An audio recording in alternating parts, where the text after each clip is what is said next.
Mirëmbroma, mirë se vini në ora e fundit. Një picier humbi jetën në një restoran në Tiranë pasi u qellua me thik nga kolegu i tij në vendin e punës. Shkak për sherrin që çoi në krimin e rënd sipas hetimeve të para ishte një motiv krejt banal. Autori i vrasjes u vu në pranga nga policia. Një sherr në punë mes dy kolegëve përfundoi me një viktim brenda një lokali në zonën e njohur si Komuna e Parisit në kryeqytet. Ngjarja ndodhi pas ditën e të martës rreth orës 15:30, ku dy picierët Filip Shehu, 41 vjeç, dhe Indrit Ismailari, 34 vjeç. Pas konfliktit verbal, situata ka agravuar në atë fizik, duke përdorur edhe armët e ftohta. Në këtë moment, Filip Shehu ka marrë një thik që përdorte në kuzhinë dhe ka qelluar 3 herë Indrit Ismailarin, duke i shkaktuar plagë të rënda në bark dhe në qafë.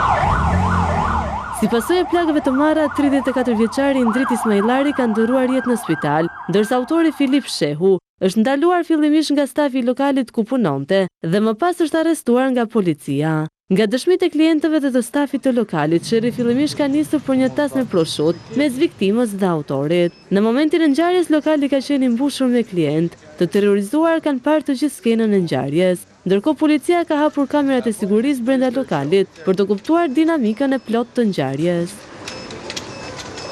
Një tjetër ngjarje e rëndë ka ndodhur në Berat, ku në lagjen Kalat të këtij qyteti është vrarë me thik një turist nga Tirana. Viktime e ngjarjes ka mbetur 42 vjeçari Keli Hoxha, ndërkohë që autori i krimit është Kristo Mema, i njohur dhe si Kastriot Hoxha, 63 vjeç.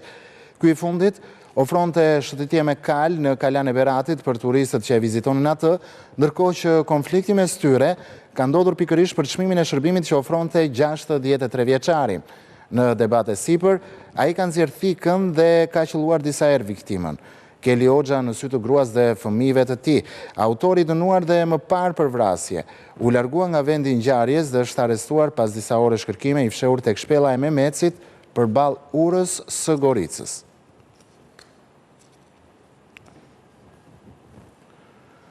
Ndërsa në Durrës, një i ri vrau me thik të atin në banesë pas një debati. Ngjarja ka ndodhur në fshatin Shkallnur, ndërsa dyshohet që 25 vjeçari të ketë probleme të shëndetit mendor. Autori i vrasjes babait u arrestua 2 orë pas krimit. Një ngjarje e rëndë ka ndodhur në fshatin Shkallnur të Durrësit pas ditën e të martës. Marian Kodheli ka vrarë me thik babain e tij 69 vjeç Pjetër Kodheli pas një debati me njëri tjetrin në shtëpi. Pas ngjarjes ai është larguar nga banesa në drejtim të plazhit. Policia e Durrësit ka arrestuar Marian Kodhelin, autorin e dyshuar të ngjarjes, 2 orë pas saj. Sipas informacioneve paraprake, 25 vjeçari është kapur nga uniformat blu në ambientet e një lokali në pronësi të motrës së tij në zonën e Shkëmbit të Kavajës. Gjatë kontrollit, policia i gjeti dhe i sekuestroi të riut thikën me të cilën ka kryer krimin. Policia dyshon që Marian Kodheli të ketë probleme të shëndetit mendor, ndërkohë të afërm të viktimës thonë që autorin nuk e njihnin si person me probleme mendore. As në spital nuk rezultoni kartelizuar. Hetuesit po punojnë për të sqaruar rrethanat dhe motivet e ngjarjes tragjike. Një sasi lëndë shpërthyese shpërtheu pranë makinës së një inspektori të hetimit tatimor në Shkodër. Enea Buzukja mbeti i plagosur nga shpërthimi dhe u dërgua në spital jashtë rrezikut për jetën. Policia po heton për autorët e atentatit që dyshohet të kenë motiv detyrën e 38 vjeçarit. Një mjet që u gjet i djegur në postrip dyshohet të jetë i autorëve të krimit. Një sasi lëndë plase shpërtheu pranë makinës së një inspektori të hetimit tatimor në Shkodër. Nga shpërthimi mbeti i plagosur Enea Buzukja, i cili ndodhet në spital jashtë rrezikut për jetën. Ngjarja ndodhi në lagjen Docmazi, ku inspektori ka shtëpinë. Para ditën e të martës, lënda plase ishte vendosur në një motociklet tip Piaggio, e parkuar pranë makinës së 38 vjeçarit. Në momentin kur ai ka ndezur automjetin, ajo ka shpërthyer. Pak minuta më pas, policia ka gjetur një automjet që po digjej në fshatin Dragoç të Postribës, i cili dyshohet të jetë përdorur nga autorët e krimit. Prokuroria po heton për zbulimin e autorit dhe zbardhjen e ngjarjes. Hetimet po zhvillohen në disa pista, ku kryesoret janë ato për shkak të detyrës dhe për shkak të konkurrencës, pasi 38 vjeçari ka disa biznese në Shkodër. Gjykata e posaçme dënoi me 118 vjet burg 11 personat e akuzuar për mashtrim kompjuterik si pjesë e grupit Bruno Çobos. Ky rrjet kriminal, sipas prokurorisë, ka përvetësuar 4,7 milion euro përmes mashtrimit me call center në një skem të realizuar nga Tirana ndaj shtetasve të huaj. Gjykata e posaçme e shkallës së parë ka dënuar në total me 118 vjet heqje lirie 16 të pandehurit e përfshirë në një skem mashtrimi nëpërmjet call centerave. Çështja në fjalë është shqyrtuar me gjykim të shkurtuar, ku të pandehurit mes tyre kreu i kësaj organizate Bruno Çobo kanë përfituar ulën e 1/3 së dënimit. Bruno Çobo, i cili u ekstradua në muajin maj të vitit 2024 nga Dubai, është dënuar me 8 vjet heqje lirie për veprën penale mashtrim kompjuterik dhe grupi strukturuar kriminal. Me nga 7 vjet e 4 muaj burg, janë dënuar Elisa Çaçi, Gilbert Pushani, Valbona Bedina e Erion Kastrati, ndërsa 11 të pandehurit e tjerë janë dënuar me nga 6 vjet e 8 muaj burg. Hetimi për këto grup kriminal nisi në vitin 2021, ku sipas pak Bruno Çobo organizoi një grup kriminal ku kanë përfituar 4,7 milion euro përmes skemave të mashtrimit nëpërmjet telefonatave që u bënin shtetasve të Bashkimit Evropian. Personat telefonoheshin nga grupi Bruno Çobos dhe u propozohej të bënin blerje online të aksioneve të Amazon me premtimin e fitimit të shumave të majme, por që në të vërtet ishte mashtrim. Fillimisht hetimi për këtë skem mashtrimi nisi nga autoritetet italiane në shtator të vitit 2020 pas kallëzimit të një shtetasi italian, i cili kishte rënë prej mashtrimit dhe kishte investuar 700.000 euro. Me kërkesë të prokurorisë Tiranës është sekuestruar spitali privat International Medicare në Tiranë pas një hetimi të hapur për pronarët e tij për evazion fiskal dhe fshehje të ardhurash. Sipas organit të akuzës, gjatë një viti, ky subjekt ka lëshuar faktura fiktive duke mos paguar taksa në vlerën e 1 milion eurove. Administratori i spitalit është arrestuar disa javë më parë, ndërsa 2 bashkëpronarët, një turk dhe një shqiptar, janë në kërkim. Mirë, do flasim për zhvillimet politike ku duket se nuk ka më paqe mes socialistëve. Erion Veliaj ka goditur për herë të parë direkt ish mazhorancën, ku ai bënte pjesë duke akuzuar për një aksion të qëllimshëm dhe të koordinuar të saj me SPAK për ta burgosur pa drejtësisht me qëllimin për ta larguar nga drejtimi i Bashkisë Tiranës. Qëndrimi merr vlerë zyrtare pasi u shpërnda nga zyra e avokatëve të tij të rinj në New York dhe shënon për plasjen e tij të parë publike me Edi Ramën. Erion Veliaj, që pas shkarkimit të tij në fund të shtatorit është përplasur disa herë me qeverinë, por përmes avokatëve të tij këtë të martë, ai regjistroi përplasjen e parë frontale me Edi Ramën. Përmes një raporti të fundit të hartuar nga 2 zyrat ligjore ndërkombëtare, Veliaj flet hapur për atë që ai e quan persekutim politik ndaj tij. Veliaj ka publikuar një pjesë të raportit ku ai flet për distancim të qëllimshëm të tij nga ana e qeverisë, nisur nga vendimi i Këshillit Bashkiak deri te dekretimi i datës së zgjedhjeve për Tiranën nga presidenti. Zhvillimet e fundit politike kanë shtuar shqetësimin se çështja e kryebashkiakut Veliaj është një përpjekje politike e hartuar për ta hequr atë, në kundërshtim me Kushtetutën e Shqipërisë, nga posti i fituar në mënyrë të rregullt si kryetar bashkie. Në shtator Këshilli Bashkiak i Tiranës, duke cituar paraburgimin e pavullnetshëm të kryebashkiakut Veliaj, e shkarkoi atë nga detyra. Persekutimi politik që referohet nga Veliaj detajohet në brendësitë e raportit të 2 firmave legale, një në New York dhe një në Londër, ku thuhet se ngjarjet e shtatorit kanë ekspozuar më tej motivimet politike që shndrojnë në themel të këtyre procedurave. Këtu veçohet fakti se Veliaj nuk ju dha e drejta që të shprehej në mbledhjen e Këshillit Bashkiak që vendosi shkarkimin e tij. Dhe këtu qëndron dhe akuza më e fortë e Veliajt. Sipas tij, qëllimi i qeverisë Rama ka qenë që ta burgos, me qëllim që ta largojë nga drejtimi i Bashkisë të Tiranës. Paraburgimi pa justifikuar e kryebashkiakut Veliaj ka shërbyer si pretekst mbi të cilin autoritetet shqiptare të përpiqen ta largojnë në mënyrë antikushtetuese nga detyra dhe të mohojë qytetarëve të Tiranës të drejtën e vetqeverisjes. 2 zyrat ligjore të Veliajt shprehen edhe për procedurat gjyqësore të ndjekura për të, që sipas tyre nuk janë të zakonshme. Në harkun e 8 muajve thuhet në raportin e publikuar prej Veliajt, ngjarjet kyçe kanë krijuar përshtypjen e pamohueshme se hetimi penal ndaj Veliajt nga SPAK nuk është një hetim i zakonshëm. Sipas tyre, Veliaj mbahet në paraburgim që prej muajit shkurt, pavarësisht faktit se ai nuk paraqet rrezik për t'u arratisur, rrezik për të penguar çështjen e SPAK-ut apo rrezik për të ripërsëritur veprat e supozuara për të cilat akuzohet. Pas arrestimit, Veliaj Veliaj në fillim akuzoi prokurorin Olc Dado, I cili ndjek çështjen e tij. Por tani, ndërsa pretet e një vendim të kushtetueses, duket se ish kryetari I Bashkisë së Tiranës ka vendosur të hiqë dorashkat dhe t'i dalë përballë atij që e quajnë fajtor për burgosjen dhe eliminimin e tij politik, Edi Ramën dhe qeverinë e tij, ku dikur bënte pjesë. Por Erion Veliaj do të jetë fizikisht I pranishëm në seancën publike të gjykatës kushtetuese të premten, kur do të gjykohet padija e tij kundër vendimit të qeverisë dhe Këshillit Bashkiak për shkarkimin. Gjykata kushtetuese me njoftim publik thotë se ka pranuar kërkesën e tij, ndërsa drejtoria e burgjeve I konfirmoi ABC News se ndryshe nga rasti I Këshillit Bashkiak, kësaj radhe nuk do të pengoj Veliajin të marrë pjesë në seancën e 31 tetorit.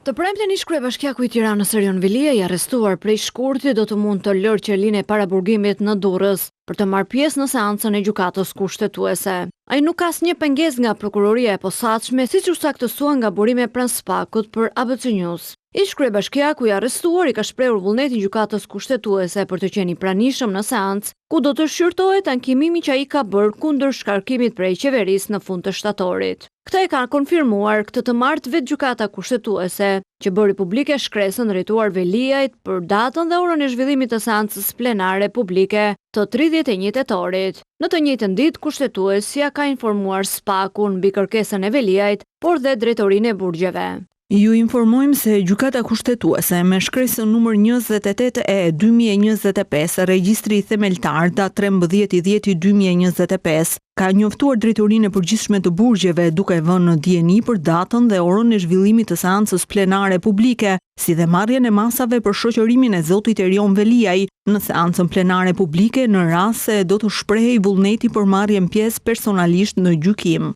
Të premten seanca për Veliaj do të jetë e hapur për mediat. Trupa kushtetuese do të shqyrtojë 2 ankimimet e dorëzuara prej avokatëve të ish kryebashkiakut, që e quan antikushtetues shkarkimin e tij prej Këshillit të Ministrave. Po ashtu Veliaj ka cilësuar antikushtetues dhe dekretin e presidentit. Të gjithë argumentet e tij, Veliaj do të mund t'i shprehë dhe vetë personalisht në seancën e kësaj të premteje, nëse ai nuk tërhiqet nga kërkesa e tij për të qenë në gjykatën kushtetuese. Por në ditën kur Veliaj I shpalli luftë shumicës, asaj vjen një ftesë paqe dhe pazaresh nga Sali Berisha. I entuziazmuar nga lënia e fushës së sulmeve ndaj Dumanit një ditë më parë në Kuvend, Kreu Demokrat është shfaqur pozitiv ndaj propozimit e Edi Ramës për të kurje të numrit të deputetëve në 101. Por Berisha ka shtuar një kërkesë të vogël, ngritjen e dhomës Senatit, ku me sa duket kërkon një vend të përhershëm. Me fushën hapur, një turm përballë një individi dhe pa oponencë nga mazhoranca indiferente, Berisha u shfaq triumfator një ditë pas seancës kuvendore të Altin Dumanit. Gjatë seancës, ai u mundua të shmangte shikimin sy më sy me prokurorin e akuzës ndaj tij, por të martën nga selia, po I se kishte para të vjedhurazi nga koka e poshtë. Por të gjitha ata që njohin gjuhën e trupit, kjo ishte e vërteta e tij. Sepse ai ishte I kapur, ai është I kapur.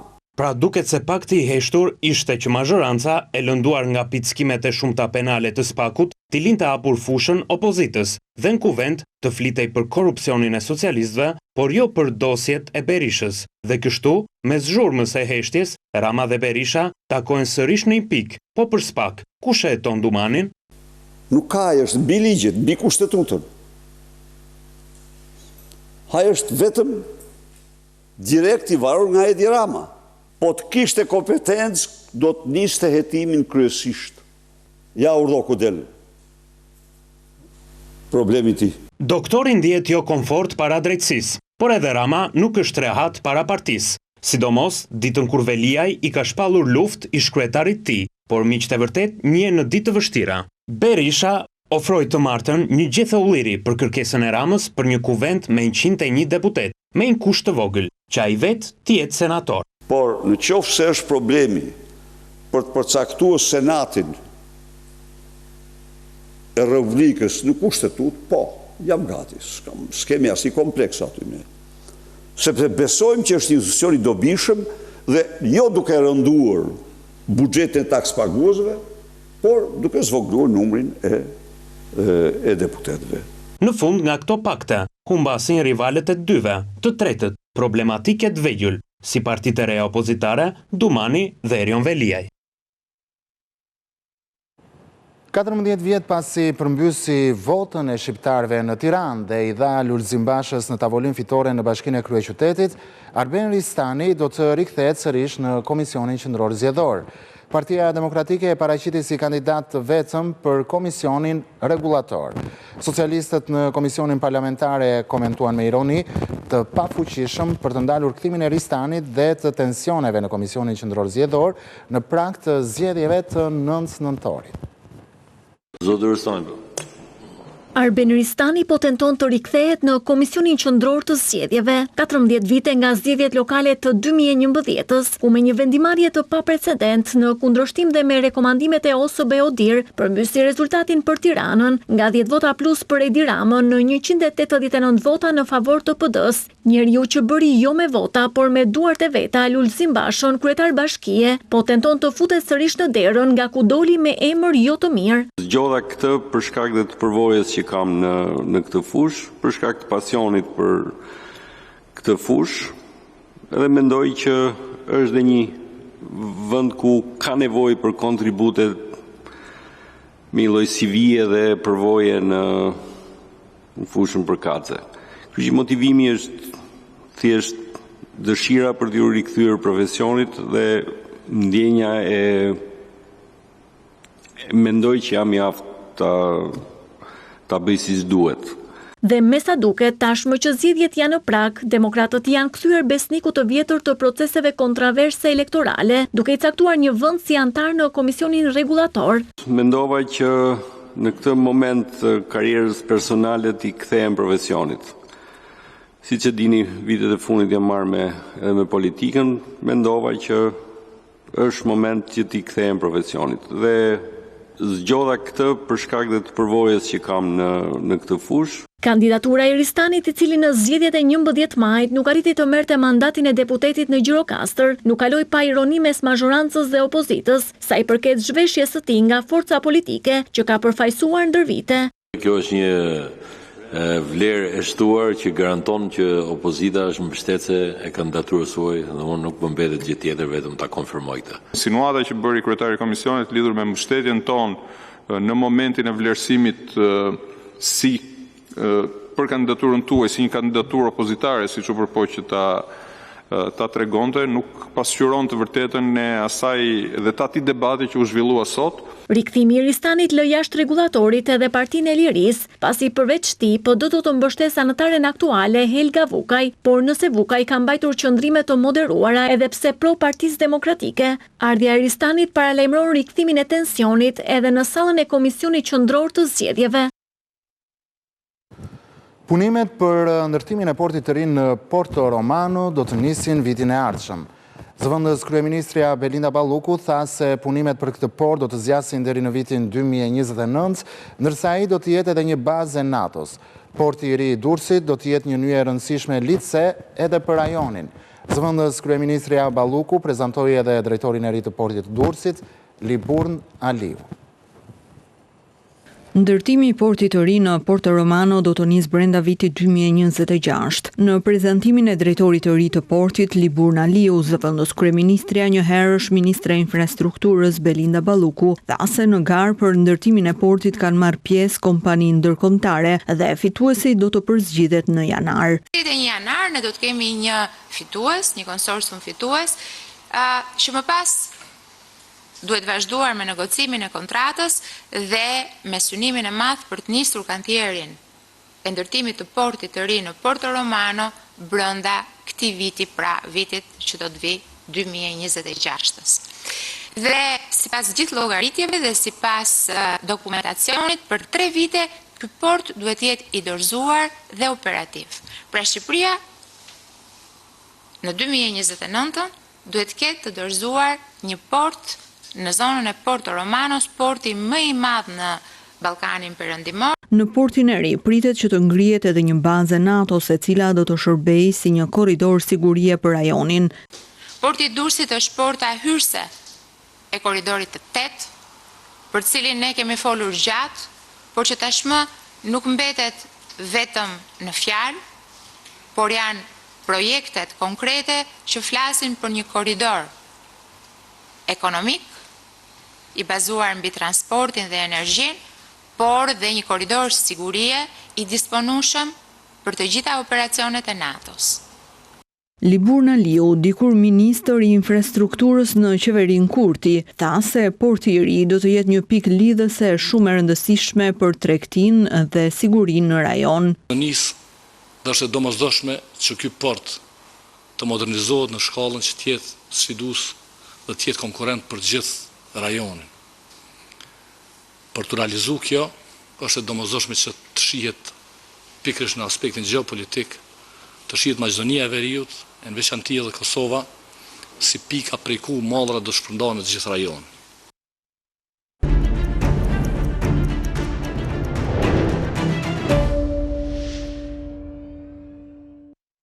Mirë, me mua në studio është bashkuar avokati i njohur, zoti Romeo Kara. Avokat, mirëmbroma, kënaqësi që je me mua drejt për drejt në ora e fundit. Kënaqësia ime gjithashtu.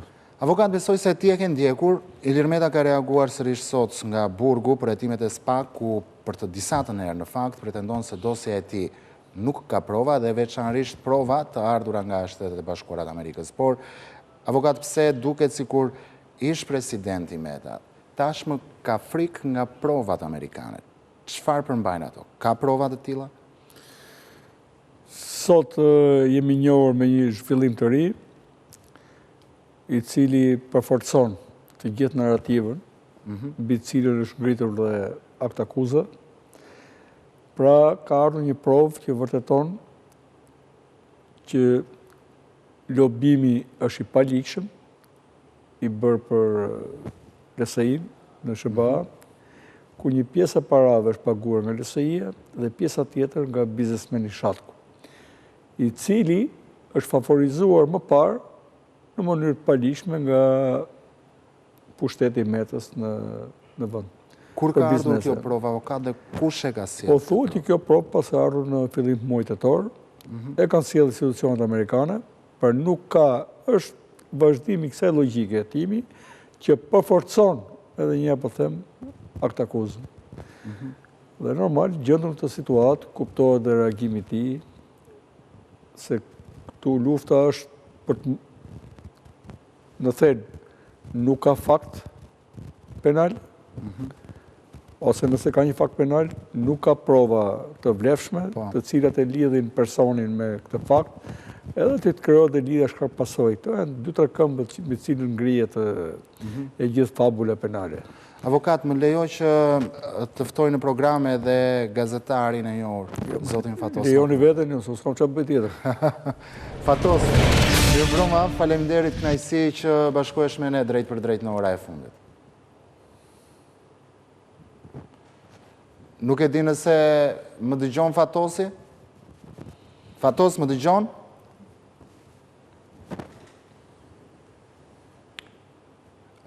Me sa duket ka probleme me audio në Fatosi, sa ta bëj gati regjia, do lidhemi me njerë me të. Avokat, nuk e di si e ke parë ti reagimin e sotëm të Metës, pikërisht për këto prova amerikane. Fakti që goditet procedura në mënyrë të palishme, se kodi ynë i procedurës penale e një, pra marrjen e provave dhe pasi është komunikuar akuza një, edhe pasi është çuar në gjykim, domethënë. Po. Pra diku duhet të jetë 240-241, po e një këtë. Pra është respektuar procedura, kjo ka rëndësi. Pastaj vlefshmëria provës do të shihet në gjykim. Edhe gjykata do vendosi, është e vlefshme apo jo. Në një mënyrë të tillë kur e sulmon pa ardhur mirë, ose pse erdhi kjo provë, po, çfarë tregon? Duke mos, kjo tregon frikë, mbi gjitha. Tregon frikë. Se po të jesh i sigurt që kjo provë, domethënë, nuk është provë, është marrë kundërshtim me ligjin, duhet të jesh i lumtur. Po. Se ti hedh poshtë në mënyrë të qartë, nëpërmjet mjeteve juridike, mbrojtjes e tjerë, ballafaqimit në procesin gjyqësor, që në procesin paraprak ti e hedh poshtë të provë. Dhe do të ketë një armë pro teje, nëse është e tillë. Por duke parë që kjo provë bind çdo kënd që ka një edukim minimal juridik, që këtu pra doli, gjithë kjo fabër i lobimit nuk u shkot, pra një pjesë 1/3 e akuzës tashmë u vërtetua katërcipërisht me këtë provë, atëherë ai e sheh që tani fundin e tij edhe i jep një narracion politik çështjes.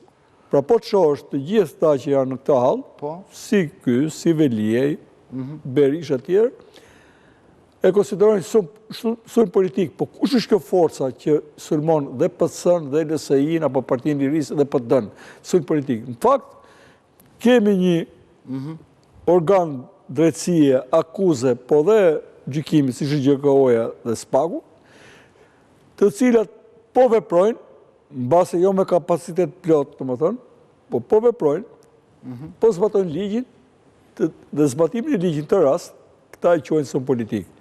Duke mos pasur mjete juridike mbrojtëse, të më thëmë, përballë realitetit. Tani më lejoj që të ftoj Fatosin në studio, më njofton regjia që është gati. Fatos, mirëmbrëma dhe njerë, faleminderit që je me ne drejt në ora e fundit. Faleminderit juve, përshëndetje zotit avokat. Përshëndetje. Fatos, sot në fakt ka reaguar edhe ish bashortje e ish presidentit, zonja Monika Kryemadi, e cila ka akuzuar drejt për drejt SPAK apo kreun e prokurorisë posaçme Altin Dumani si ushtar të ish ambasadores amerikane këtu në Tiranë.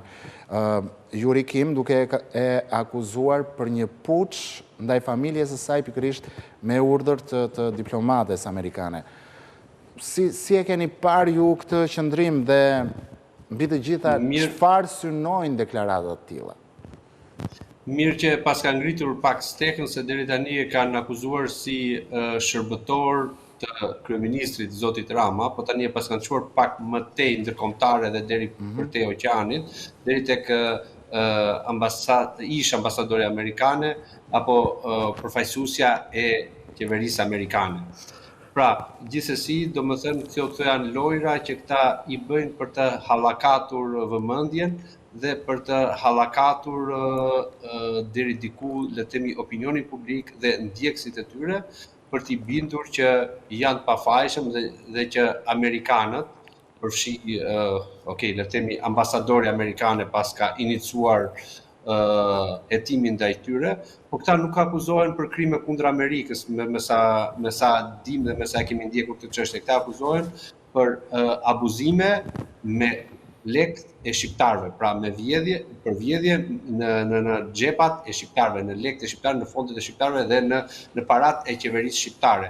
Pra nuk akuzohen se kanë bërë as atentate ndaj Amerikës, as atentate ndaj demokracisë amerikane, nuk kanë bërë as një lloj problemi ndaj ambasadës amerikane, dhe tani si ta kuptojmë këtë, domethënë, deri dje akuzonin që ishin shërbëtor të Ramës, i kishte përdoru Rama kundër tyre, tani pas ka përdoruar ambasadore amerikane, nuk e di seancën tjetër, ndoshta do akuzojnë dikë tjetër, ndoshta Europën. Ju vërtet flisni që ata nuk kanë bërë krime kundër Amerikës, por ama avokat sot zoti Meta në reagimin e tij nga Burgu foli për gënjeshtra të shpërndara nga SPAK pikërisht për provat e reja amerikane dhe pretendoi se ato janë shpërndar nga kamikaz dhe armiq të opozitës dhe pluralizmit politik. Për të justifikuar nga ana tjetër, thot zoti Meta në reagimin e tij, arrestimin që ai e cilëson një arrestim të palishëm. Nuk e di çfarë tregojnë për ty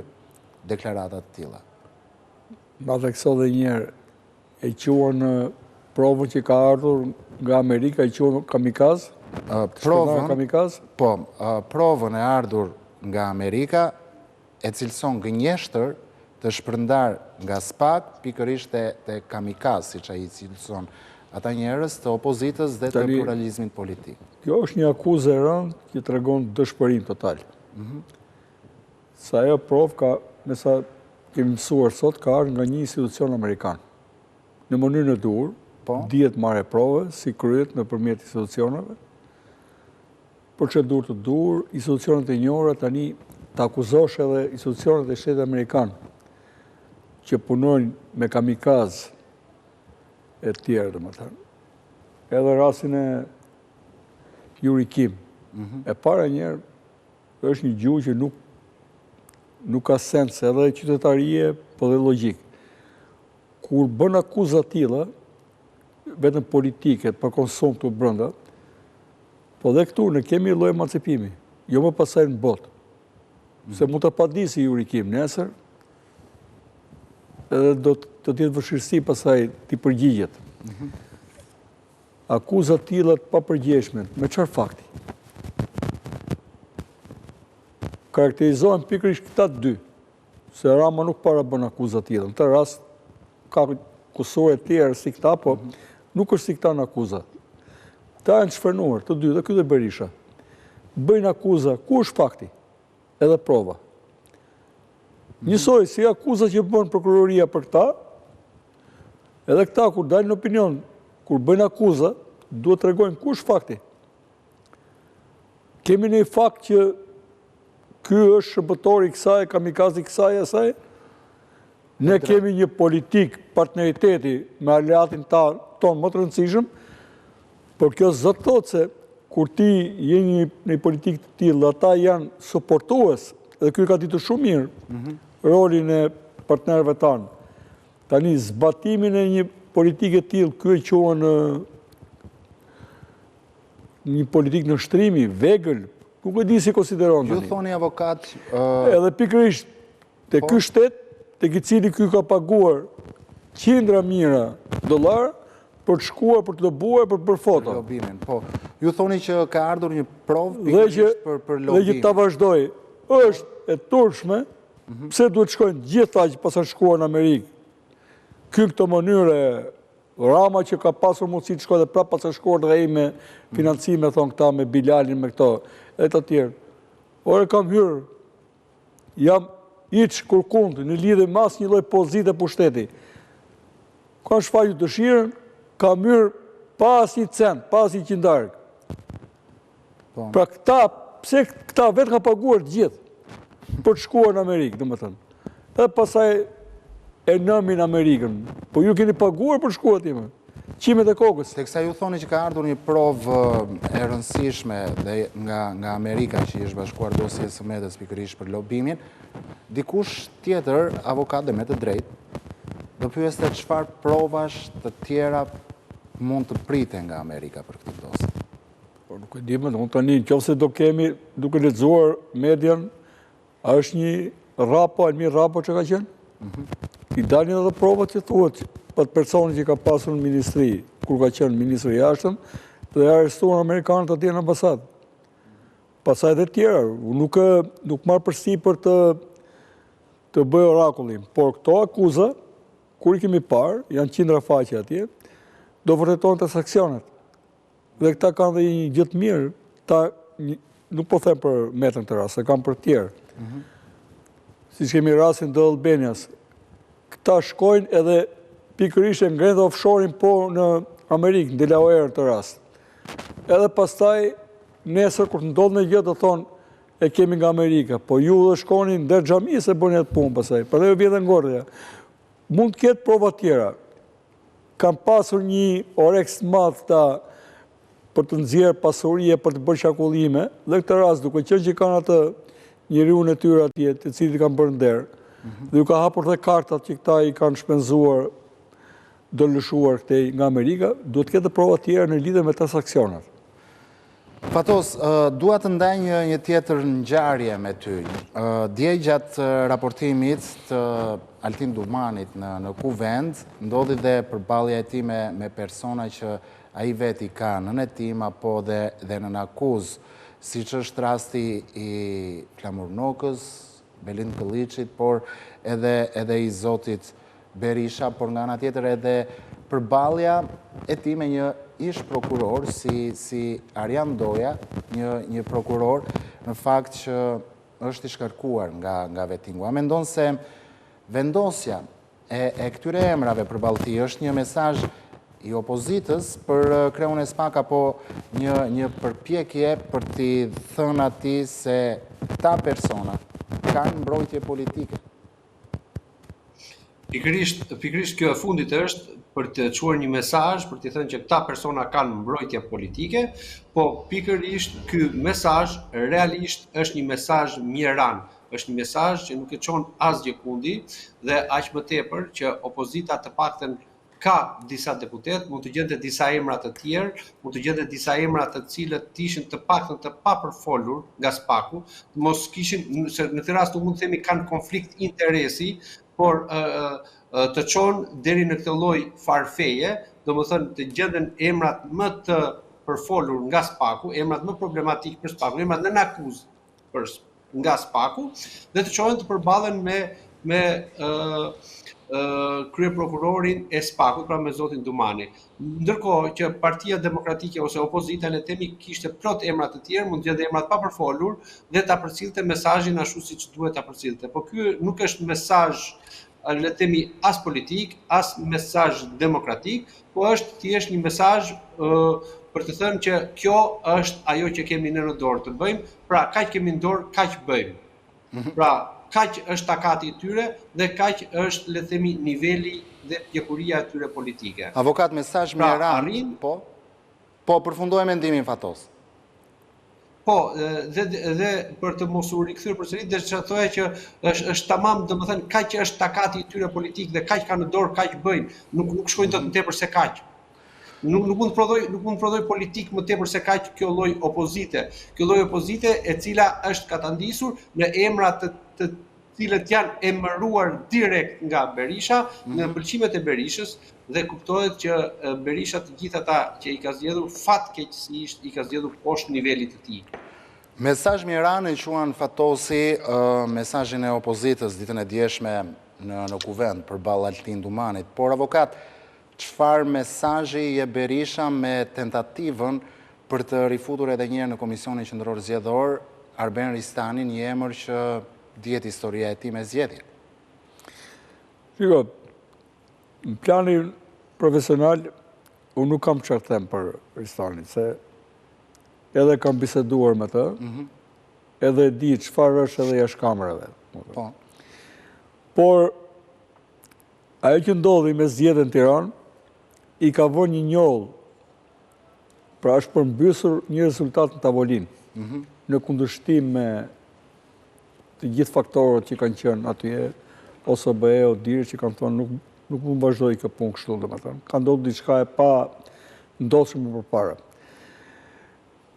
Dhe duke qenë në krah të Berishës, edhe të atij Berishe shumë më të fortë, edhe më imponuese se sot, to janë kusure pasaj, do të vuash.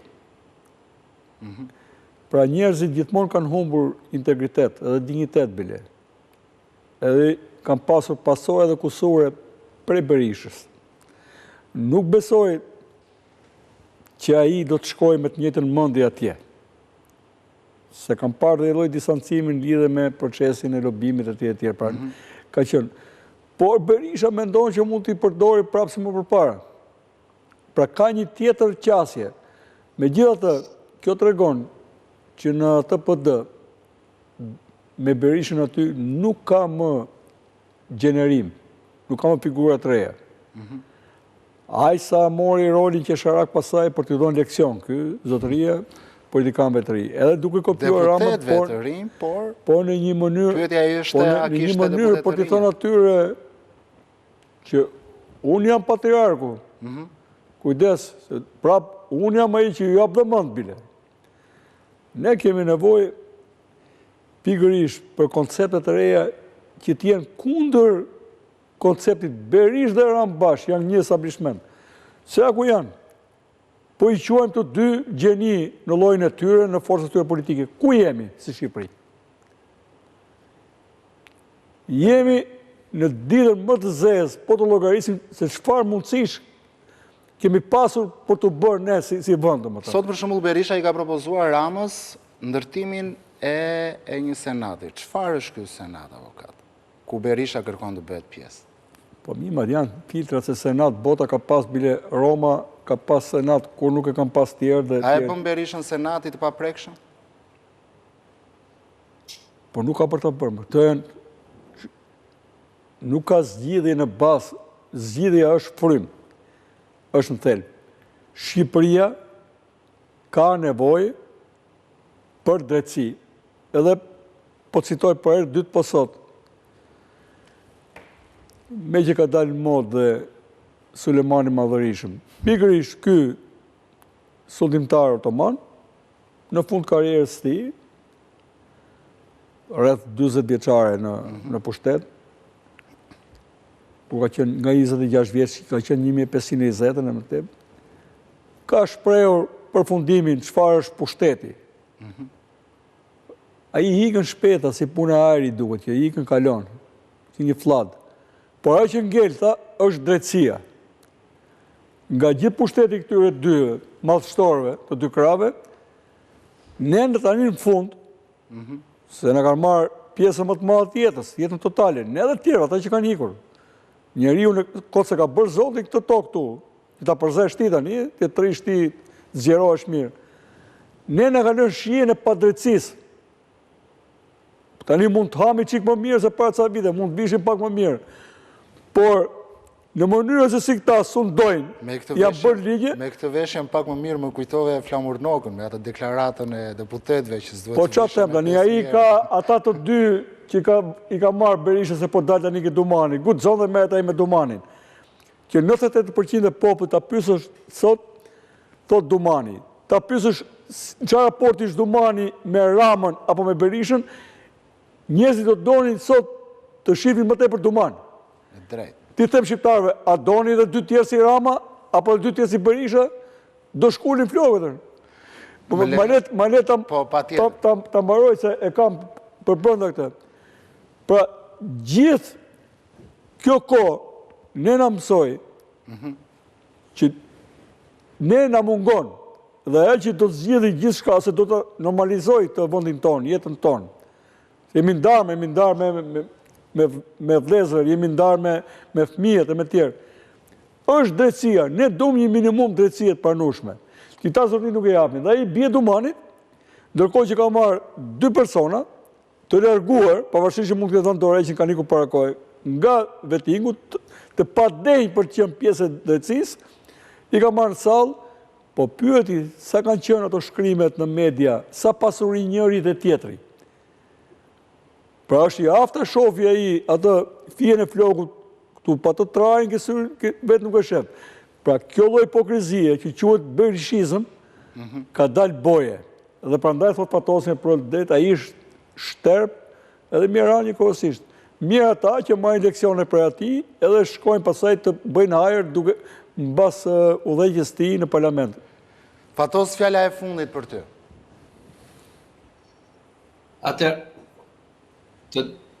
Po, më thuaj. Nuk e di për çfarë lufte po përgatitet Berisha, apo ndoshta edhe Gjingjoni nga ana tjetër, kur thotë që të gjithë deputetët demokrat duhet t'i japin 1.500 euro për të mbajtur me bukë dhe ujë 20.000 njerëz për të bllokuar parlamentin. Më fal, e ka thënë shprehimisht atë bukë dhe ujë? Po, Gjingjoni. Atëherë, jo, desha të thonë, do ishte më mirë që le të updatohej pak, do më thënë, me të kaluarën, pasi në kohët pak më të hershme, jo shumë largë, 27 vjetë më përparë, Berisha, pasi i mblidhte të gjithë njerëzit për të pushtuar kryeministrinë dhe institucionet publike, u shpërndante paçe, pilaf dhe fasule. Tani, do më thënë, e pasanquar bukë dhe ujë. Do gjatë ndryshim. Fatos Mahmudaj, faleminderit, kënaqësi që ishe me mua këtë mbrëmje në program. Avokat, kënaqësi si gjithmonë që je drejt për drejt me mua në ora e fundit. Faleminderit për ftesën.